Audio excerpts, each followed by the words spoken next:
Ficaríamos mais tempo ouvindo, com certeza, as profundas lições que nos foram trazidas pelo desembargador Roberto Carvalho. Eu não li o currículo dele, como também não lerei o currículo do desembargador Teófilo Carvalho, fazendo apenas esses apontamentos que são relevantes para que nós possamos ter, como tivemos, um pouco mais de tempo para ouvir as lições que nos estão sendo trazidas. Agradecemos e, com certeza, doutor Roberto, nós vamos nos lembrar de vez em quando que nós somos garantistas sem sermos promíscuos com a lei, sem que nós façamos da lei algo que satisfaça o nosso interesse pessoal. Também devemos nos lembrar, com relação à corrupção, que evangélico e cristão, que o homem com valores e princípios éticos, ele não se deixa corromper. E ele também precisa ser intransigente com a corrupção dos outros, porque nós estamos trabalhando para a formação de uma sociedade que nós queremos seja justa, queremos seja correta, queremos que garanta os direitos, esses direitos discutidos e através das instâncias próprias e submetidas ao crivo da igualdade para todos. E se nós formos, em primeiro lugar, corretos, honestos, imunes à corrupção, não estou falando aos erros, porque nós nascemos em pecado nos concebeu a nossa mãe, não é? Mas nós temos um compromisso com a justiça, nós temos um compromisso com a pureza das práticas a que nós nos habilitamos a produzir como agentes da lei, como magistrados, como membros de poder, como juízes a quem foi oferecida a oportunidade de fazê-lo. Que façamos bem. Agora eu vou passar a palavra ao nosso eminente desembargador Teófilo Rodrigues, do Tribunal de Justiça do Distrito Federal, e dizer-lhe da grande alegria de tê-lo conhecido no primeiro encontro e de também o estar recebendo aqui no segundo. Isso é muito bom para nós, porque quando se aproximam de nós e quando vem a segunda vez, é sinal que não foi refratário ao primeiro convite. Faço menção da chegada do Dr. Júlio César Maia, né? Dr. Júlio César Maia é advogado, eminente advogado. Parabenizamos e cumprimentamos também o Dr. Edson Siqueira, ambos de São Gonçalo, e também da nossa magistrada lá de Porciúncula, né? Doutora Leide Jane Chiesa. Vou revê-la, doutora Leide Jane. Pois não, desembargador Ademir Pimentel. Ela é a nossa corregedora. Isso.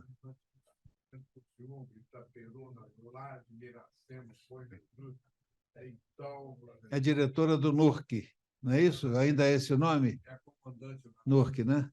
Sim, então é comandante 9 comarcas, isso aí. Ela tem a responsabilidade de cuidar daquilo tudo lá. E o playground dela, para quem não sabe, ela é nilopolitana. Play, onde ela brincava, era um chão animal. E chegou essa bênção do bem.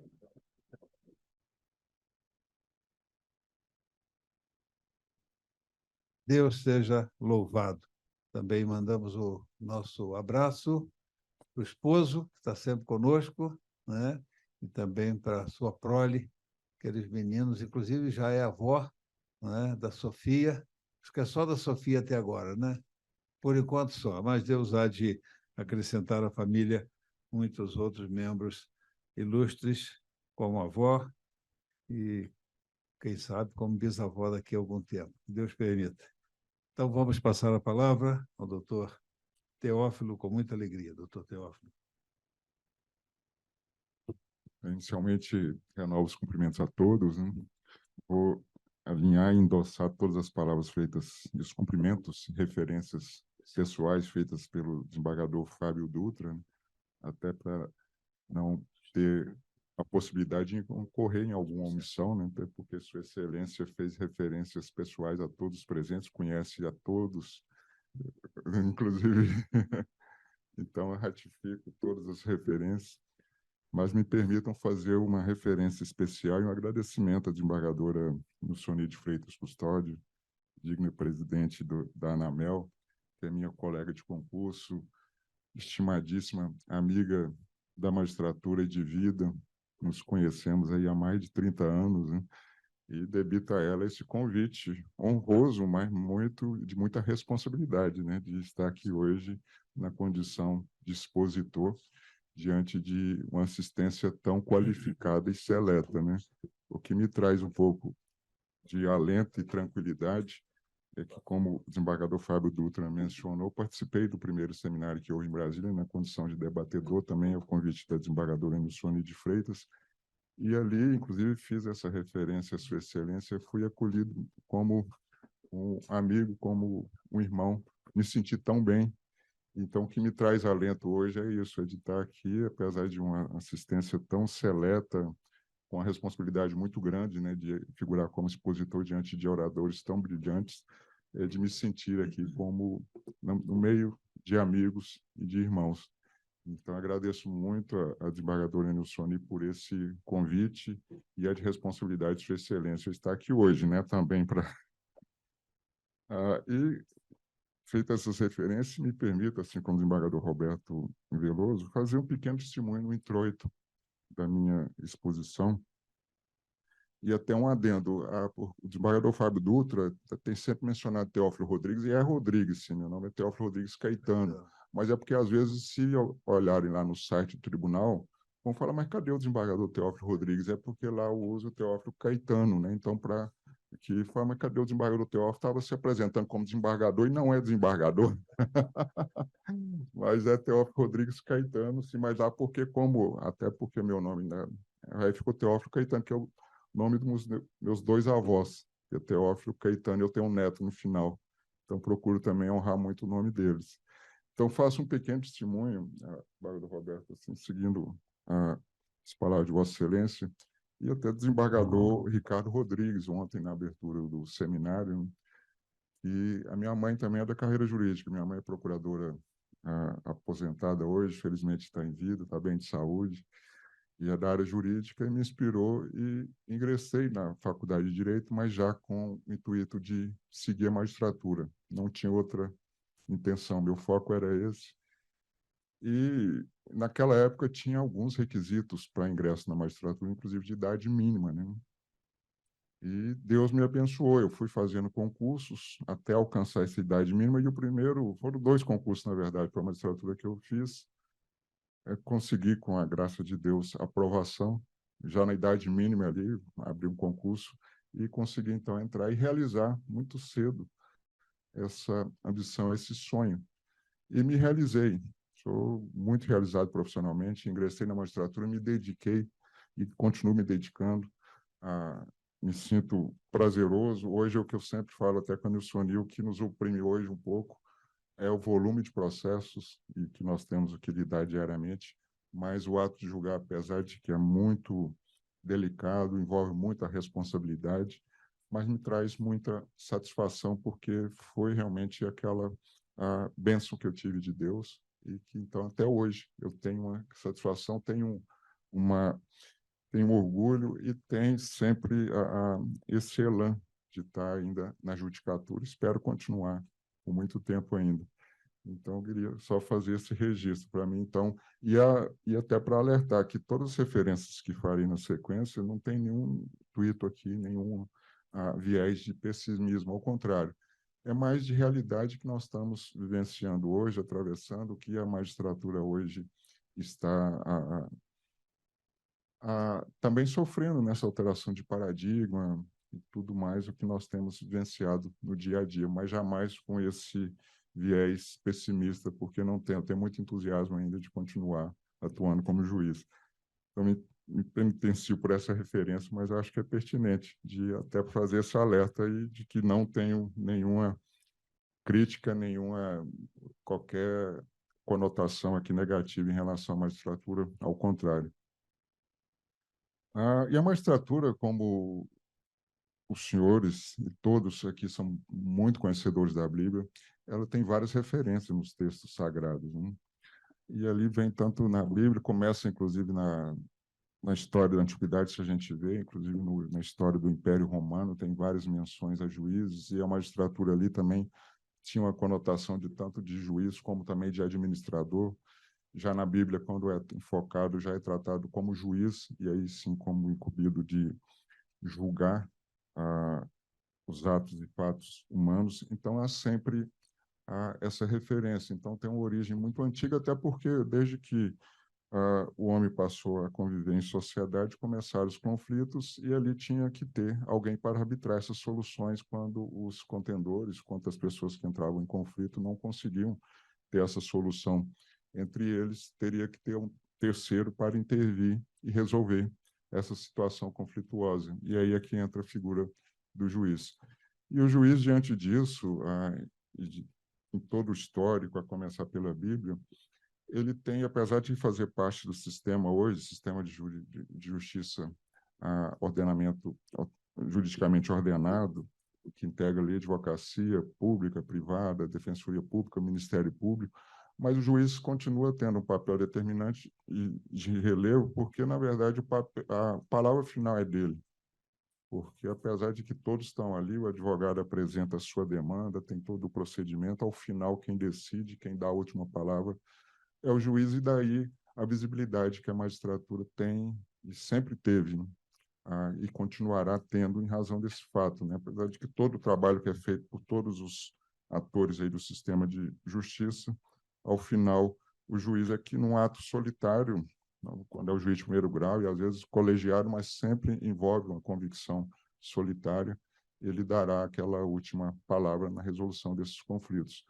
E como ele tem por delegação do Estado esse poder de arbitrar conflitos, quando não resolvidos amistosamente pelas pessoas físicas, jurídicas, aí, que se envolverem em qualquer tipo de litígio que não foi resolvido amistosamente, é exigido dele uma série de atributos para que possa exercer de forma legítima as suas funções.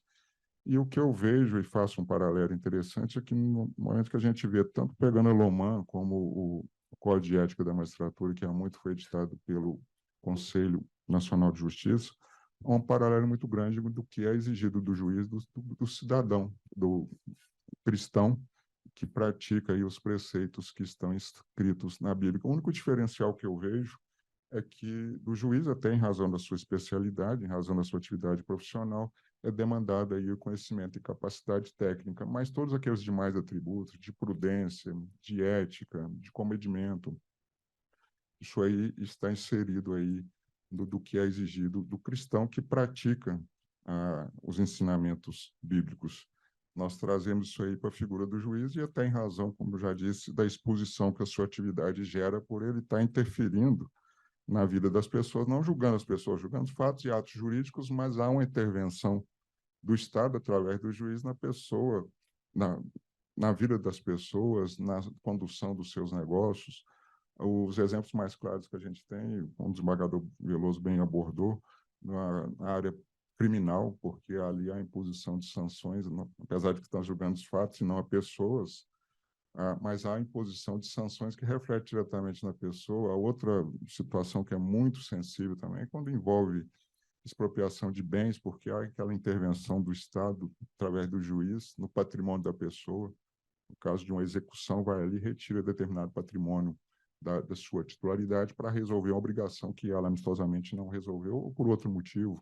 O direito de família também é outro exemplo, que há tantos conflitos familiares que, infelizmente, normalmente os filhos é que ficam envolvidos, e às vezes mesmo em situações de violência doméstica, como ontem foi mencionado, né, na abertura do seminário, e que não se consegue aí essa solução entre o casal, entre pais e filhos, o juiz tem que interferir, inclusive para impor obrigações a serem seguidas por pai e mãe que não puderam aí seguir esses preceitos bíblicos na condução e na criação da sua família. Então, diante de tudo isso, é que a atividade judicial tem uma visibilidade muito grande, porque envolve justamente essa intervenção na vida das pessoas, no seu patrimônio, na sua conduta, na sua postura. E, diante disso, nós sabemos que todos, hoje, os concursos que envolvem a seleção para ingresso nas carreiras públicas têm seus requisitos, inclusive de idoneidade, mas, particularmente no que se refere à magistratura, tem sido objeto aí de criação, de regulamentação crescente, né? O Conselho Nacional de Justiça, ciente de todas essas particularidades que envolvem a atividade judicante, ele vem já de algum tempo abordando essa questão pertinente aí aos concursos públicos, inclusive alterou a forma de realização, de progressão na carreira, em razão das particularidades que envolve a carreira da magistratura. Mais recentemente, nós tivemos agora essa última resolução, que todos conhecem, tiveram conhecimento, que o CNJ, alterando aquela resolução lá de 2011, que dispõe sobre os concursos públicos, agora estabeleceu a realização de um concurso de âmbito nacional. Será uma pré-seleção, né? O interessado em ingressar na magistratura, seja ela de qualquer das especialidades, terá que fazer esse exame nacional, obter uma qualificação mínima para, em seguida, participar de concurso realizado por cada um dos tribunais. Então, será aqui trazendo para um exemplo um pouco grosseiro, mas será um Enem da magistratura, né? Terá esse exame nacional, que é feito e organizado pelo CNJ, terá que ter uma menção, inclusive é exigida, né? Uma nota até razoável, 70% de aproveitamento, para, em seguida, então, partir para o concurso que será realizado e organizado pelo tribunal de cada uma das unidades federativas de especialização. E o interessante é que, nessa alteração que o CNJ fez, nessas regras para ingresso na magistratura, foram inseridas disciplinas que até então não eram cobradas, né, nos concursos para ingresso na magistratura, inclusive conhecimentos em direito humanos, umas referências muito interessantes, e inclusive até com a discriminação do número de questões, né, que serão exigidas de cada uma das matérias que foram pontuadas por essa resolução do CNJ. Então, é muito interessante e é uma inovação razoável que está sendo implantada e passará já a vigorar a partir dos próximos concursos, né, que não haviam ainda sido deflagrados. A despeito de todas essas particularidades, e como nós estamos aqui no ambiente de uma associação de magistrados, nós percebemos que a magistratura, até porque, eu já mencionei isso com a desembargadora Nilsoni, quando foi promulgada a Constituição de 88, que estabeleceu o artigo 93 da Constituição Federal, estabeleceu ali que o Supremo Tribunal Federal tomaria iniciativa de propor a elaboração de um novo Estatuto da Magistratura, mas o Supremo, por um motivo ou outro, não fez esse encaminhamento ao Congresso Nacional. E o Ministério Público, até porque houve um tratamento que foi dispensado ao Ministério Público, praticamente o equiparou à magistratura, porque antes o Ministério Público tinha um outro tratamento, outro enquadramento jurídico no sistema judicial brasileiro, sistema de justiça. Ele encaminhou logo essa proposição de edição de uma lei orgânica do Ministério Público e foi elaborada já de acordo com a nova Constituição Federal. Não tendo sido encaminhado esse projeto pelo Supremo Tribunal Federal de edição da nova Lei Orgânica da Magistratura, vários direitos que a Constituição estabeleceu e o Ministério Público incorporou na sua lei orgânica, a magistratura ficou aquém. Tanto que nós passamos aí, através do Conselho Nacional de Justiça, a ter que editar atos normativos aí para equiparar a magistratura ao Ministério Público, quando antes ocorria o inverso, né? O Ministério Público é que sempre estava aí buscando equiparação. E tudo isso eu penso que ocorreu em razão desse fato, de que naquele momento, que era um momento que se usa isso muito no meio político, né, tinha um momento político que era conveniente, adequado, porque nós estávamos aí saindo de uma nova Constituição Federal, com novos paradigmas, com novas regulações, mudando, inclusive, o regime de governança que até então vigorava. Então, aquele momento era muito propício e o Ministério Público aproveitou. E, por um motivo ou outro, o Supremo Tribunal Federal, que tinha a reserva aí de competência para fazer esse encaminhamento dessa proposta de lei orgânica, não fez. E aí a magistratura passou, então, a ficar à mercê do que foi endereçado ao Ministério Público, culminando agora, já tinha sido editada anteriormente uma outra resolução do CNJ, e culminou agora com essa resolução de outubro, que foi editada já sob a presidência do ministro Barroso, estabelecendo aí a simetria entre a magistratura e o Ministério Público. Então, houve aí essa alteração de um paradigma, porque a magistratura, em razão justamente de não haver a adequação do seu estatuto à nova Constituição, teve vários direitos, prerrogativas, e que foram estabelecidas pelo legislador constitucional, estavam aí aquém e à mercê de uma regulação normativa que somente veio sendo implementada através dessa normatização editada pelo Conselho Nacional de Justiça, culminando agora com essa última resolução que foi editada em outubro passado. E o interessante é que a própria Constituição, ao tratar do Poder Judiciário, no capítulo trata ali do Poder Judiciário, e na sequência vem o Ministério Público, o texto constitucional se refere ali ao Ministério Público como ele recebedor de todas as prerrogativas e garantias que se aplicavam à magistratura, referindo-se expressamente ao artigo 93. Mas, por ausência desse novo Estatuto da Magistratura, nós ficamos aí nesse vácuo normativo e tivemos, então, que inverter essa lógica constitucional, né? A magistratura teve que, então, passar a demandar a equiparação nos seus direitos e prerrogativas com base aí no princípio da simetria que foi implantado pela Constituição, mas que dependia dessa regulação normativa, por quanto se tratava aí de lei de eficácia limitada, que é o artigo 93 e 94 da Constituição Federal, porque demandava a edição desse novo Estatuto da Magistratura. Então, o tema que eu estou expondo, o interessante é esse, é porque nós estamos vivenciando todas essas alterações, que são desafios que a magistratura tem enfrentado, e essas alterações de paradigmas, porque a verdade é que nós tivemos uma alteração substancial, principalmente no momento em que a Constituição equiparou as carreiras integrantes aí do sistema de justiça com o mesmo viés, com a mesma estatura constitucional. Aí vem a magistratura, o Ministério Público, a Defensoria Pública, e a advocacia envolve tanto a privada como a pública, né? E também a Defensoria Pública.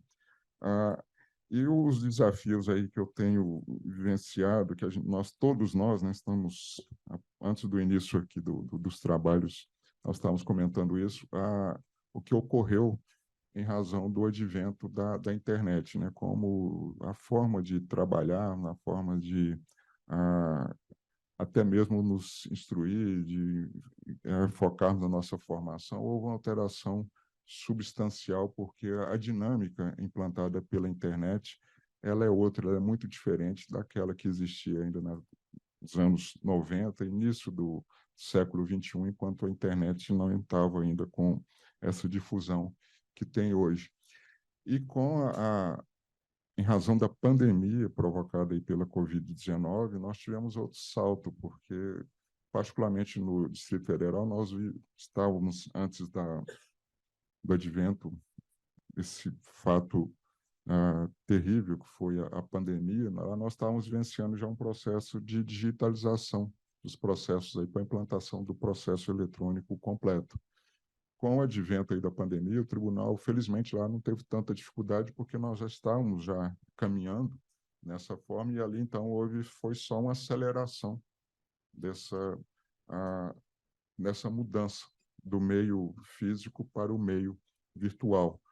E aí o tribunal nós passamos a trabalhar, então, durante toda a pandemia, tivemos que fazer algumas adaptações, tivemos um hiato lá na realização de sessões e audiências, porque ainda estava justamente nessa mudança, nesse meio tempo aí de transporte aí do processo físico para acabar para o processo eletrônico, mas logo em seguida foi questão de 60 dias, as audiências já voltaram, as sessões, e isso aí trouxe uma mudança muito grande, porque nós superamos, felizmente, aquela situação de pandemia, mas o processo eletrônico e aquela realidade continua. E hoje nós estamos tendo, principalmente lá no Distrito Federal, aqui no estado do Rio, não saberia dizer, nem na Bahia, né? Mas no estado, lá no Distrito Federal, nós estamos vivenciando uma situação bastante atípica, que nós não vemos mais hoje os fóruns aí com o número de pessoas que tinham, com os advogados, o tribunal, então, também nós estamos vivenciando essa mesma realidade.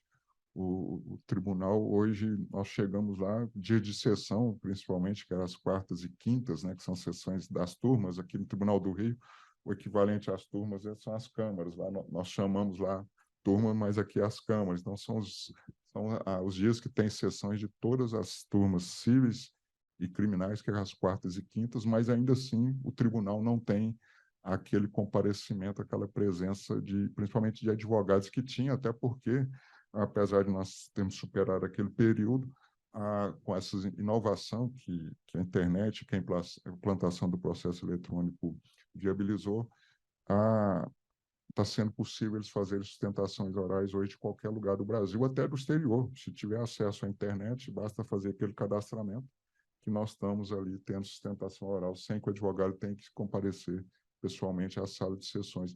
Então, nós estamos atravessando e vivenciando já, nem atravessando, vivenciando essa realidade e tentando voltar próximo do que era, mas não vai voltar. Realmente, eu acho que foi uma alteração de paradigma muito forte.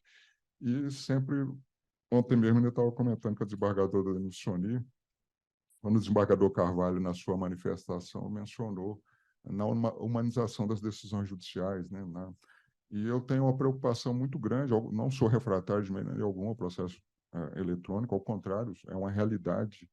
A grande preocupação que eu tenho são nós transformarmos também em virtuais atos que, sendo feitos presencialmente, eles têm uma outra repercussão, eles têm uma outra dinâmica.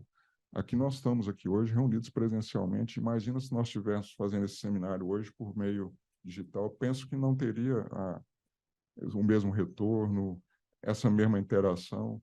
Então, a gente traz isso para o processo, penso que é a mesma coisa, aquelas audiências, principalmente, até mesmo as sessões de julgamento nos tribunais, sem a presença ali do advogado e dos julgadores, todos reunidos ali, todos debatendo e procurando alcançar a melhor solução para o caso concreto.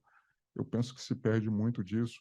O Bador Carvalho tem essa preocupação, se diante dessa perda de contato pessoal, até as decisões vão ficando um pouco impessoais, né? Vai perdendo um pouco dessa perspectiva de que nós não estamos julgando aqui, não é só um processo virtual, mas nós estamos julgando os atos e fatos humanos que têm uma repercussão muito grande na vida real.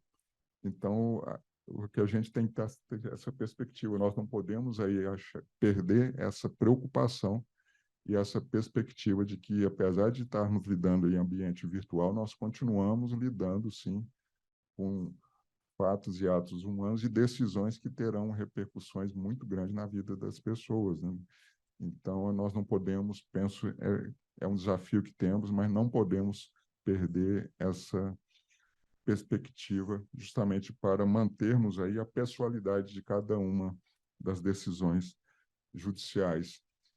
E aqui, para finalizar, penso que já estou até extrapolando um pouco o tempo, e como mencionei logo no início da minha manifestação, o que me preocupa muito, hoje, desembargador Fábio Dutra, até porque a dificuldade, comprometimento, a responsabilidade do ato de julgar, porque, como eu disse, não quer dizer que nenhuma das funções tem maior relevo do que outra, mas o fato é que quem dá a última palavra é o juiz, é o tribunal. Então, por isso é que sempre ele está com maior visibilidade e tudo, porque por mais trabalho que o trabalho bem feito que o advogado tenha feito, o promotor, o defensor público, mas o fato que tudo ali é conduzido por uma decisão e quem decide, ao final, é o juiz, o tribunal. Então, a visibilidade que ele tem é muito grande. E ontem o desembargador Carvalho tinha feito essa referência da gente não perder essa humanização das decisões, mas me preocupa muito, desembargador Carvalho, porque nós estamos, como mencionei, nós estamos sendo oprimidos pelo volume, né? E o judiciário tem sempre essa pecha de ser moroso, mas não é moroso, não é porque os juízes, na sua maioria absoluta, são extremamente trabalhosos, operosos, se desdobram ali.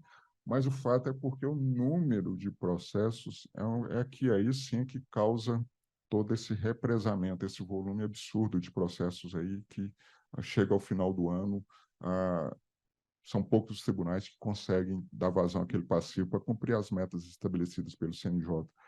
Então, o que me traz muita angústia é isso, é de estarmos lidando com essas metas e cada ano elas vão ficando mais difíceis de serem batidas, porque se a gente alcança num ano, desembargador Carvalho, no ano seguinte ela é aumentada, ela é ampliada e nós continuamos com a mesma estrutura.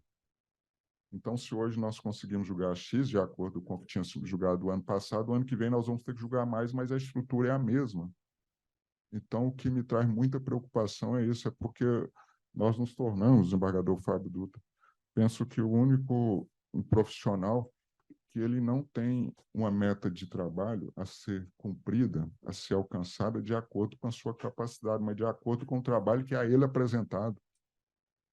Então, isso se torna angustiante, porque até quando nós conseguiremos dar vazão e mais do que isso, com segurança nas decisões judiciais, porque nós sentimos aí oprimidos por esse volume e até por atender essas metas que nos são repassadas e não podemos aí, penso eu, cair nessa tentação de passarmos a decidir aí sem estar refletindo, sem estar fundamentando, sem estar certo que aquela decisão é melhor para aquele caso concreto, de forma aí a alcançar simplesmente aqueles parâmetros que nos foram repassados.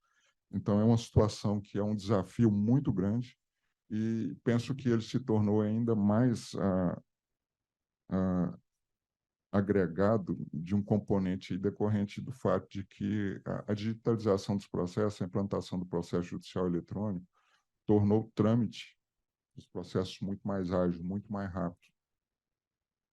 E apesar dos processos ser eletrônicos, as decisões ali decorrem de atos humanos ainda. Os atos humanos são ali, são transformados em meios digitais.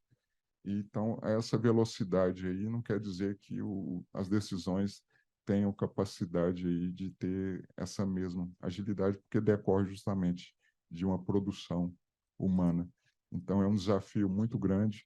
Nós acho que conseguimos atravessar esse paradigma aí de transpor os processos do meio físico para o meio digital, mas estamos agora com esse desafio, que é diante dessa digitalização, diante da transposição dos processos para o meio digital, a gente não cair nessa tentação aí de deixarmos as decisões perder o seu humanismo, a sua individualidade e a sua qualidade, porque nós continuamos ali como intermediador das soluções desses conflitos estabelecidos entre as pessoas que não foram resolvidos aí de forma amistosa e temos como juiz, então, essa incumbência aí por delegação estatal de estar ali interferindo na vida das pessoas para resolver esses conflitos que não puderam elucidar de forma individual.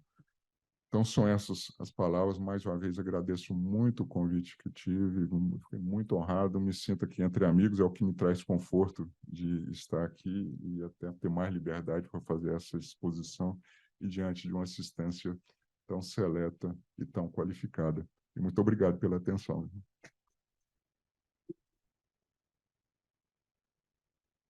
Obrigado, desembargador Teófilo Rodrigues Caetano Neto, por sua especial participação no nosso evento. Nós realmente nos preocupamos, nos angustiamos com a magistratura, onde já se viu nós buscarmos simetria com o Ministério Público. Eu diria, Ademir Pimentel, isso é o fim da picada, entendeu? Não, e agora não bastou o Ministério Público ser alçado a uma categoria acima da nossa, digamos assim, embora nós, em todos os processos, tenhamos a incumbência de dar a última palavra, a Defensoria também, né? E os procuradores também. Então, os magistrados estão querendo sair da magistratura porque fica mais fácil ser procurador, poder advogar, poder receber os honorários de sucumbência é muito mais vantajoso. E a gente tem visto muitos magistrados deixando a magistratura para se dedicar a outras carreiras que são financeiramente, inclusive, mais atrativas. E uma coisa que me preocupa também, a partir da lembrança do desembargador Teófilo, desse provão, né, desse Enem aí da magistratura, a dificuldade que está se impondo aos estados que têm a liberdade para produzir suas provas, ou deveria ter, e com a ideologização do Poder Judiciário. Porque se nós lembrarmos que esse provão vai ser elaborado por uma cúpula que, entre aspas, e me permitam utilizar essa expressão, foi aparelhado por um determinado governo, seja de direita ou de esquerda, nós vamos ter a produção intelectual, a produção ideológica de um determinado ramo do tribunal. Nós sabemos que o Conselho Nacional de Justiça ele é formado por pessoas indicadas por diversas categorias, mas muitas vezes as suas decisões refletem os discursos que são feitos, né? Os discursos que são feitos pelos representantes eleitos nas tribunas, né? Reclamando, e o desembargador Teófilo apontou a angústia de ter metas estabelecidas, e cada vez mais metas, não metas pela possibilidade, mas metas pelas necessidades. Primeiro, pelo que se produz, segundo, pelo que se precisa. Então, vamos a cada vez mais estabelecer metas, e essas metas têm de ser cumpridas. Então, esse intervencionismo do CNJ, eu acho que, objetivamente, eu fiz uma manifestação quanto a isso num grupo de magistrados, desembargadores aqui do Rio de Janeiro, que é visto por mim com muita preocupação, né? Com muita preocupação, e eu acho que as pessoas precisam um pouco mais pensar sobre isso. Porque se um determinado grupo ideológico alcança o poder, esse determinado grupo, evidentemente, vai escolher os seus representantes no Supremo, e agora nós temos a indicação do presidente, do seu candidato, o Flávio Dino, não é? Então, ele é totalmente envolvido com política, ele não é alguém... Ele deixou a magistratura, ele já foi magistrado. Não interessou para ele a carreira da magistratura. E agora ele quer voltar para a magistratura para julgar em último grau, em última instância, e nos preocupa muito quando a escolha de um determinado membro do Poder Judiciário, principalmente aquele membro do Poder Judiciário que vai julgar em última instância, muitas vezes em primeira e última instância, que ainda é pior, não é? Como temos os casos lá agora dos que foram presos no dia 8 de janeiro. Então, realmente, eu acho que nós devemos nos preocupar com isso, inclusive com essa captis diminuta que me referi, de estarmos submetidos agora a um tratamento de buscar a simetria, não é? de prerrogativas e de direitos com o Ministério Público. Daqui a pouco nós vamos tentar nos equiparar aos procuradores municipais, né? E depois vamos continuar nessa linha, porque alguém pode não gostar muito de juiz, e como se destrói uma carreira estabelecendo desvantagens naqueles campos que antes lhe eram reconhecidos como última instância, ou ontem até se usou essa expressão, último bastião. Então, esse bastião me faz lembrar aquele meu amigo lá de Santo Antônio de Pádua, né? O Sebastião, que recebeu o nome de Tião, ele é o último bastião da família, porque ninguém mais quer adotar esse nome. Agradeço, abraço. Ontem eu estava lembrando que o pagador José Carvalho, né, no AI8, né, secundado aí pelo brilhantismo do desembargador Roberto. Aliás, ele não é só orador, é escritor também. Nós somos premiados. Excelente. O pagador Teófilo lembrando do julgamento eletrônico que nos afasta. Está nos preocupando ainda uma outra questão de banco. Me aposentei, fui expulso. A PEC da Bengala foi votada na semana seguinte. Além de tudo, é azarado. Eu agradeço a Deus, a aposentadoria. Uma bênção na minha vida, a aposentadoria. A saudade, foi uma cooperativa de bancada que eu sou presidente, o nosso culto aqui dentro, glorificando a Deus. Pode parar do Teófilo. O problema nosso, nós estamos enfrentando a questão: como é que nós vamos tornar humanas as nossas decisões com a inteligência artificial? Olha, nós temos um caso no nosso escritório, julgado pelo Justiça Federal, decisão mantida aqui pelo brilhante pagador, que é TRF2, colega do desembargador William, a questão de penhor de joias da Caixa Econômica de Nova Iguaçu, que um dos funcionários se apropriou das joias. Foi para o STJ, e o STJ está julgando pela inteligência artificial. Expressões. Conversei com uma colega da terceira vice-presidência, obviamente que eu não vou dizer o nome. Nós temos aqui uma questão muito importante. Não,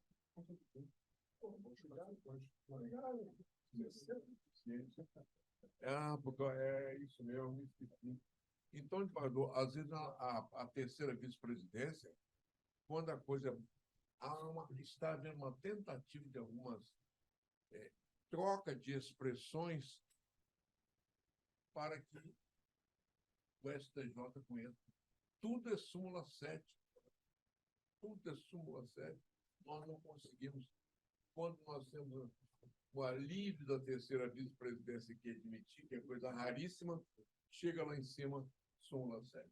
Um caso desse, uma baita injustiça. Eu tomei liberdade outro dia de um recurso, até de uma pessoa da minha família, a doutora Ediane, funcionou no Universidade da Gabriela, que é da Universidade de Itaperuna.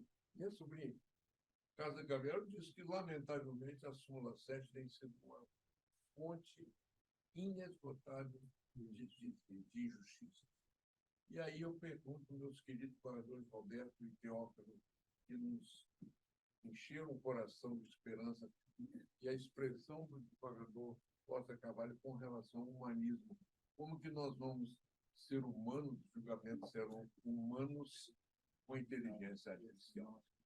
E o nosso tribunal está preparando aqui, já. Muito bem. O doutor Teófilo e o doutor Roberto, acho que vão ter que guardar essa pergunta para responder numa outra oportunidade. O nosso tempo já está concluído. Sugiro que já faça essa pergunta para as próximas palestrantes. Então, agradeço, Ademir, agradeço ao presidente, agradeço a todos. Está encerrada a nossa parte.